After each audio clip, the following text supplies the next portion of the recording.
একজন ব্যাটসম্যান গুরুত্বপূর্ণ পজিশনে ব্যাট করেন, একটা বিশ্বকাপ খেলেছেন, সেখানে 7 ম্যাচে ব্যাট করে রান করেছেন 95, স্ট্রাইক রেট 100-র নিচে। তিনি আবার ফিনিশার। ফিনিশার রোলে যে স্ট্যাটটা বললাম, এটা কয়জনের ভালো লাগবে বা দলের জন্য কতটা উপকারী হবে? সবশেষ ম্যাচে আফগানিস্তানের বিপক্ষে যখন 115 রান চেস করতে হয়েছে বিশ্বকাপের মঞ্চে, তখন 9 বলে 6 করেছেন। এক পাশ থেকে লিটন দাস দুর্দান্ত খেয়েছিলেন, তাকেও ভরসা দিতে পারেননি। সেই ব্যাটসম্যানকে বিশ্বকাপের পর যখন একটা বড় সিরিজ খেলতে যাচ্ছে, যেখানে নতুন আরো একটা বিশ্বকাপের জন্য পরিকল্পনা করা হবে, তখন তাকে বিবেচনা করা হচ্ছে। তার বয়স 38, নেক্সট বিশ্বকাপের সময় তার বয়স হবে 41, যিনি কিনা বল করতে পারেন না, এখন ফিল্ডিংটাও আগের মতো নেই। আমি বলছি মাহমুদুল্লাহ রিয়াদের কথা। যে স্ট্যাটগুলো বললাম, এই স্ট্যাট দেখে বিশ্বের কোনো টিম এরকম ব্যাটসম্যানকে পরের সিরিজে দলে রাখতো না, কিন্তু বাংলাদেশ ক্রিকেট বোর্ড রেখেছে। আর এই জন্যই হয়তোবা বাংলাদেশ ক্রিকেট বোর্ড কে নিয়ে এত কথা, এত আলোচনা হয়। এখন আসা যাক যে মাহমুদুল্লাহ রিয়াদকে নিয়ে যখন আপনি দলে রাখছেন, তার মানে কি আপনি নেক্সট বিশ্বকাপে খেলাবেন যখন তার বয়স 41 হবে, নাকি তার জায়গায় অন্য কাউকে তৈরি করবেন? এখন যদি আপনি চেঞ্জ করতে পারতেন বা বাদ দিয়ে দেন, তাহলে হয়তো সেই আলোচনাটা হতো না। কারণ আফগানিস্তান ম্যাচের পরেই কিন্তু অনেকেই দাবি করেছেন, বা বাংলাদেশ ক্রিকেট দলের জন্য যারা খেলা দেখেন তারা সবাই বলতে পারবেন, বা ওই দাবিটাও আসতো না যে রিয়াদকে দলে নেন। তাহলে কেন নিয়েছেন? এটা বড় একটা প্রশ্ন। আমি এর আগের একটা ভিডিও করেছি, সেখানে সব স্ট্যাট তুলে ধরা হয়েছে, এবং আমি বিশ্বকাপের স্ট্যাটটা এখানে বললাম। কারণ আমার মনে হয় যে মাহমুদুল্লাহ রিয়াদকে দলে নেওয়াটা ঠিক হয়নি। আমি নিশ্চিত যারা খেলা ফলো করেন, যারা যারা স্ট্যাটটা দেখেন, যারা আধুনিক ক্রিকেটটা দেখেন, যারা India, Australia, Afghanistan, Scotland, Papua New Guinea তাদেরও খেলা দেখেন, তারা বলতে পারবেন যে মাহমুদুল্লাহ রিয়াদকে নেওয়াটা ঠিক হয়নি। এটা হলো একটা বিষয়। যে দল দেওয়া হচ্ছে সেখানে সৌম্যকে রাখা হয়নি। আমি এর আগের ভিডিওতে বলেছি সৌম্যকে হয়তো বা এখন বাদ দেওয়ার দরকার আছে। তবে আপনি যদি রিয়াদকে নেন, তাহলে সৌম্যকে কেন নয়? সৌম্য 3 থেকে 4 ওভার বল করতে পারেন, বা 2 ওভার বল করতে পারেন, ভালো ফিল্ডিং করেন, হয়তো ব্যাট হাতে 10 ম্যাচ খেলে 2 ম্যাচ খুব ভালো করেন, তাহলে সৌম্য কেন নয়? এই প্রশ্ন কিন্তু দুজনের মধ্যে আসতেই পারে।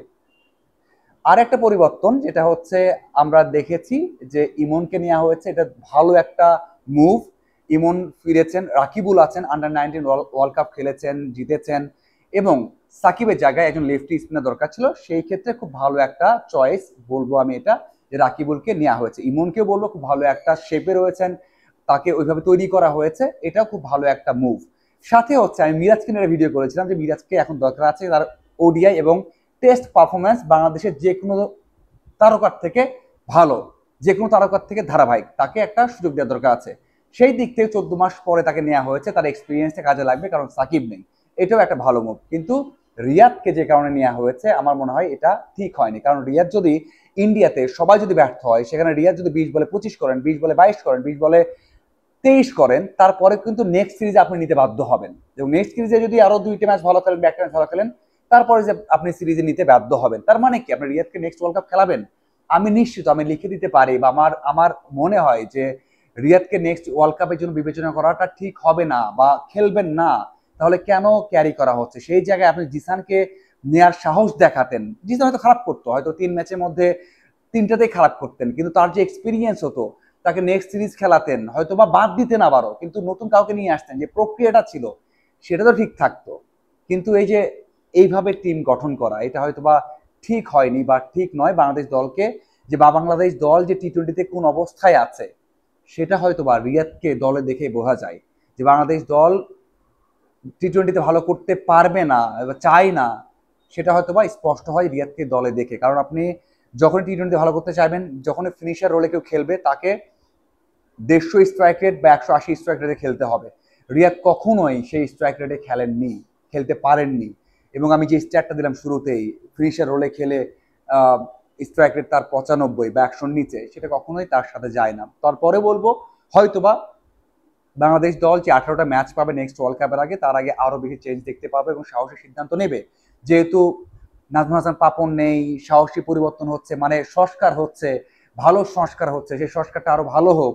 এখন সাহস আসুক, মেধার ভিত্তিতে মানুষ খেলতে আসুক বা দলে চান্স পাক, সেই প্রত্যাশা আমরা করি। এবং যথেষ্ট সুযোগ পাক এবং একটা প্রতিযোগিতা থাক। একেবারেই আমাদের এক্সপিরিয়েন্সের জন্য দলে থাকলাম, পারফর্ম করতে পারলাম না, তারপরে দলে থাকলাম, সেটা আসলে না হোক। হয়তোবা একজনকে 5টা ম্যাচ শুধু দেওয়া হলো, সেখানে ধারণা করতে পারে পাইপলাইন আরো 2 থেকে 3 জন বা 4 জন প্লেয়ার আছে, তারা খেলতে আসুক, তারা একটা প্রক্রিয়ার মধ্যে থাকে, এই প্রক্রিয়াটা নষ্ট না হোক। সেই দিক থেকে বলবো যে আমরা হয়তোবা আরো ভালো একটা দল দেখতে পারবো সামনে, এবং সেই সাহসটা বোর্ড দেখাবে।